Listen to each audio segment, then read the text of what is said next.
Salut les petits choux, j'espère que vous allez bien. Moi j'ai hâte d'être dimanche car dimanche je reçois mon papa et sa chérie. On va faire le dessert préféré de papa, le millefeuille, avec le dessert préféré de sa chérie, la tarte au citron meringuée. Et pour faire cela, eh bien j'ai pensé à mon copain Johan. Ouais. C'est parti pour une revisite les petits choux.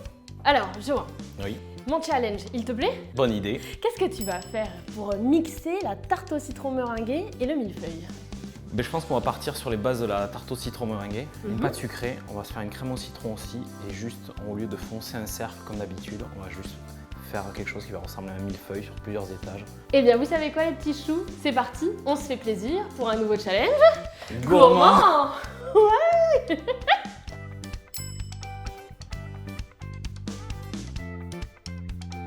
Les petits choux, c'est parti pour l'étape 1. On va faire de la pâte sucrée. On fait une tarte au citron, donc n'hésite pas, on va zester ça dans la pâte. Je te laisse mettre tous les produits secs, tout ce qu'il y a là en fait.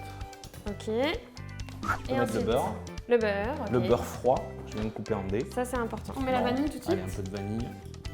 Vraiment pas, voilà, ce qu'il faut, ni trop ni trop peu. Et maintenant, je te laisse zester. Alors fais tourner ton citron, il ne Ouais. faut pas zester tout le temps la même zone. Ça sent bon. Ça sent toujours bon le citron. On y va? Exactement. Basse vitesse, le plus bas possible au début, et après on va augmenter. Au début, on ne veut pas que ça projette de la farine, etc. Et là, on va attendre 2-3 minutes. Ouais, 2-3 minutes à peu près. Là, on est pas mal. Tu vas pouvoir baisser la vitesse. On a bien vraiment une texture de Sable. sable, ouais, même on dirait de presque la sciure de bois. C'est là où on va introduire l'élément liquide, c'est l'œuf. Tu vas y aller mollo, on va voir comment réagit la pâte. On va arrêter juste quand elle s'amalgame. Voilà, au minimum. Et je te laisse verser à peine la moitié. On remet un peu? La moitié de la moitié. La moitié de la moitié. Et tu vois, ça commence à s'amalgamer par zone. Mm. On n'est peut-être pas loin de la bonne quantité d'œufs. C'est Tu vois, ça. je crois qu'on peut arrêter là. Ouais. Voilà, le but, ça va être de l'étaler sur une bonne partie de la feuille, à 3 mm. On va même la phraser, ce qu'on va dire. C'est-à-dire qu'on va vérifier s'il n'y a pas de morceaux de beurre qui sont encore dans... Ah oui. Donc en fait, tu fais glisser la pâte sous ta main et en même temps, on va en profiter pour l'étaler de manière à peu près uniforme. Ensuite, pour éviter de fariner, on remet une deuxième feuille de papier sulfite et je te laisse travailler pour faire un beau rectangle à 3 mm. Ok. Hop. Je repars de là. Ouais, éventuellement. Vas-y, continue. Faut forcer. Oui. Là, j'ai plus besoin d'appuyer en fait. Là, ça y est, on y est, regarde. Alors le test, regarde, Hop. il suffit que j'appuie. Ah. Donc on n'est pas tout à fait à 3 mm. C'est de la muscu en fait.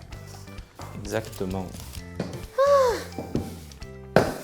Notre pâte sucrée est étalée, à peu près à 3 mm. Ça n'empêche pas de la reprendre un petit peu une fois qu'elle sera froide. On la laisse reposer 1 heure, Ok. une nuit, comme tu veux. Et c'est parti pour l'étape 2. C'est quoi l'étape 2? On va faire des La crèmes. crème pâtissière au citron.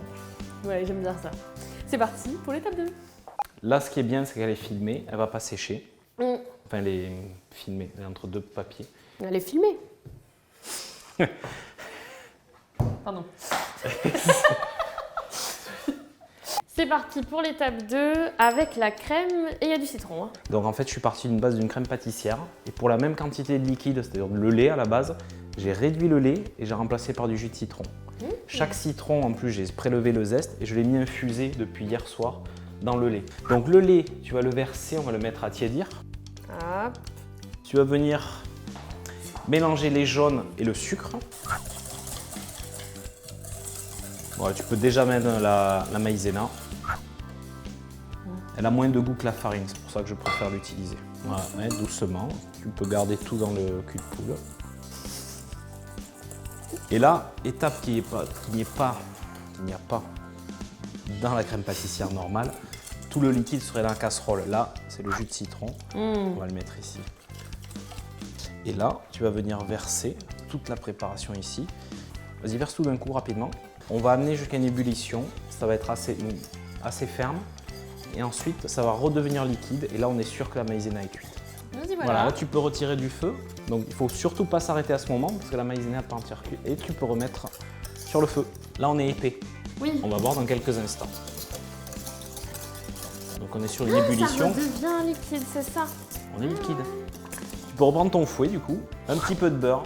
Je touille. Oui, tu touilles bien. Ensuite, il faut travailler assez rapidement avec la pâtissière parce que elle a tendance à croûter si on la touche pas, etc. Et voilà. Ça, c'est froid, c'est congelé. Le but étant de refroidir rapidement. Tu verses tout. Tu restes éloigné des bords. On étale. Absolument refilmé au contact. Et ça, on le met au réfrigérateur. Au revoir. Et c'est parti pour l'étape 3. L'étape 3. Étape 3. Je précise quand même qu'il m'a demandé si on faisait les mêmes pour les hommes. Moi, je balance. Hein. Les petits choux, c'est parti. Notre pâte a bien reposé. On va pouvoir découper de beaux rectangles, 3 rectangles par millefeuille. On va faire à peu près, allez, 5 par 11 cm. Ouh là là, pardon. Non mais ça bouge. Hein.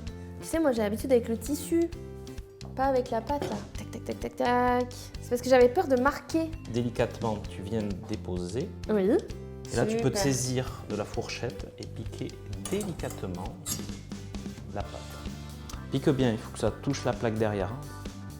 On va la mettre directement en cuisson. Plutôt une cuisson lente, on va être sur 160-170 et une bonne vingtaine de minutes. Comme ça sera bien doré uniforme. Les petits choux, on a sorti nos sablés du four et on va vous montrer une petite astuce. Vous prenez une râpe et délicatement, on va venir faire des beaux angles droits. Et tu mets les 3 côte à côte, c'est ça? Exactement. Et tu égalises. Bon, là, on est pas mal. Là, il y a un petit millimètre de différence. Donc, du coup, je vais le gommer, mais doucement. On ne veut pas faire casser la pâte. Et là, tu vois, on est nickel. Parfait. Ouais, on est bon. Super. Bon, la petite astuce est notée. C'est parti pour la meringue italienne. Exactement. On va faire meringue italienne, crème pâtissière et ça va être prêt à dresser. C'est parti. Et donc là, 22 cm, c'est à peu près... Eh bien, on est bon. Oh là là, ce coup d'œil. Oh là là là là là. Ça va les chevilles tranquilles? Ça va bien. D'accord. J'ai changé de chaussettes. Elles sont extensibles maintenant. Ah ouais. Du coup, ça passe bien. Ouais. Les petits choux, c'est parti pour la meringue italienne. On va faire un sirop à 121 degrés et on va le verser sur des blancs semi-montés. Les blancs sont en train de monter. Et là, Tu vas juste verser un tout petit peu d'eau pour mouiller le sucre. Pas forcément tout. Bon, t'as non, tout mis. oui. Et on va chercher quelque chose. Allez hop, c'est parti. Vers 120, 121 degrés. Plus tu montes en température, plus tu auras une meringue qui se tient. En parallèle, il faut toujours avoir un œil sur les blancs. Alors là, on a des blancs qui sont mousseux. Ouais, là, c'est vraiment semi-ferme. Voilà. Là, on est à 121. On va arrêter là. Voilà, on attend que ça débulle un petit peu. J'ai réduit la vitesse et vas-y, tu fais tomber assez rapidement. Vas-y, d'un coup. Droit. C'est parti. Pas mal là, non? Ouais, vas-y, encore. Penche ta casserole, relève-la. Et là, on met à fond. Et on va laisser tourner ça jusqu'à complet refroidissement. Je me moque pas, j'ai dit. Ta-la-la. Il reprend sa place. Il aime bien. Il y a des tocs. Il me fait peur. Les petits choux, on y est presque. Place au dressage. Petite astuce pour démarrer Oh, j'aime bien ça. là, délicatement. Tu laisses tomber. Comme on a une tarte citron meringuée, on reprend les deux grands principes. Hein. Donc, une petite meringue italienne. Tu laisses tomber un beau cordon. D'accord. Et tu vois, choisis le diamètre de ta douille en fonction de la largeur pour que tu puisses tomber sur 4 bandes propres. Je vais enchaîner sur la deuxième et du coup, je vais recommencer en alternance. Crème pâtissière, ici, je vais commencer sur la meringue. Donc là, tu auras toutes les saveurs de la tarte au citron meringuée. Complètement. De la pâte jusqu'à la meringue. Super. Et ensuite, on va monter les étages. voilà. Pouf. Pouf. On se retrouve pour la suite. Pour le dessus. Et après, on va manger. Parfait. Visse bien ta poche. Ouais. Comme ça. Hop. Oh, pardon, excusez-moi. Non mais j'ai peur de rater. Les petits choux, on y est presque. Notre millefeuille va prendre vie. On a notre fondant pâtissier qui est juste ici. Alors on le fait fondre au micro-ondes. Alors légèrement, il ne faut pas dépasser les 30-35 degrés. Et là, on a le chocolat pour faire le glaçage du millefeuille jusqu'au bout. Hein. Et on est parti? Ouais, l'opération doit être rapide et précise. Là, je verse le chocolat, j'ai fait fondre au micro-ondes tout doucement, j'ai remué. Donc ça, c'est prêt. On a le fondant qui est tiède. Et je vais les faire un après l'autre parce qu'on a une toute petite fenêtre entre le moment où on étale le fondant qui doit rester encore un peu coulant et le moment où on peut faire la décoration. Donc, je vais venir ici, je vais déposer un peu de fondant. Il est bien. Un peu. Un peu. Là, j'en ai pour 2, donc je vais faire ça d'un coup. Allez, Ah, fais les allers-retours. c'est joli.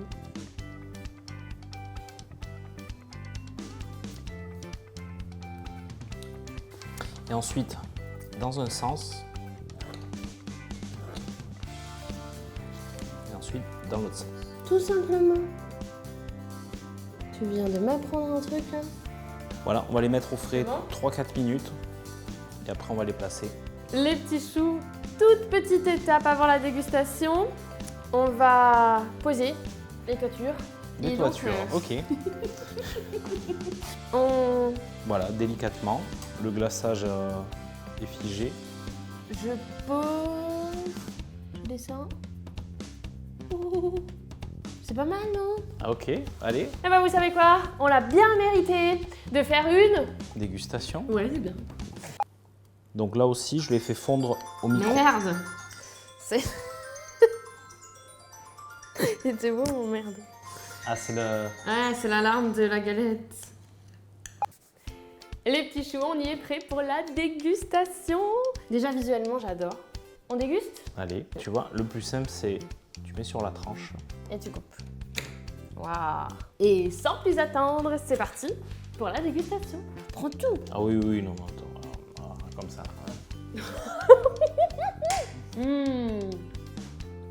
Oh, c'est trop bon. Tu fermes les yeux, tu peux pas deviner que c'est la texture d'un millefeuille. La forme d'un millefeuille. Tu es sur vraiment la tarte au citron meringuée. La meringue italienne, c'est une réussite. La légère acidité, contrebalancée par la meringue, la pâte qui est croustillante et l'acidité enfin. Franchement, c'est une réussite. Si vous avez aimé, abonnez-vous, parlez-en à tout le monde et surtout, partagez vos challenges gourmands. Ouais, à travers le hashtag. Challenge gourmand. Ouais, bien! Bien joué. Bon, bisous à tous les amoureux.